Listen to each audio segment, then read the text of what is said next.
యూజువల్గా ఏంటంటే నేను ఎప్పుడు వర్క్ సెల్ఫ్ సెంటర్డ్గా ఆలోచించి వర్క్ మీద వెళ్ళటం అలా దానివల్ల లైఫ్ మీద ఎక్కువ అంత చూడలేదు. అంటే నాకు ఆల్రెడీ నా లైఫ్ గురించి తెలుసు అన్నట్టుగా వెళ్ళాను. కానీ అబ్బాయి మైండ్ సెట్ ఎలా ఉంటుంది అంటే ఓవరాల్గా ఒక ఒక ఎక్స్ట్రాక్ట్ చేస్తే హీజ్ ఎ ప్రొవైడర్ అనిపిస్తుంది. ఇవ్వడమే పరమావధి. అంటే ఫ్యామిలీకి, అమ్మకి, నాన్నకి, భార్యకి, గర్ల్ ఫ్రెండ్కి.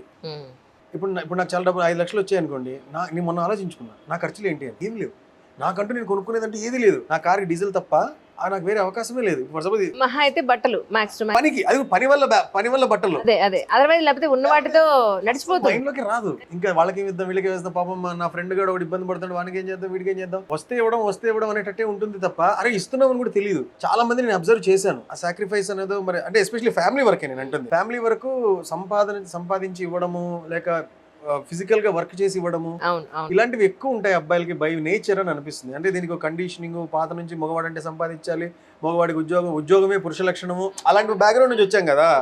సో బేసిక్ 80/100 ఉండి అలా తయారైపోయాం. నేనైతే అలా ఉన్నా.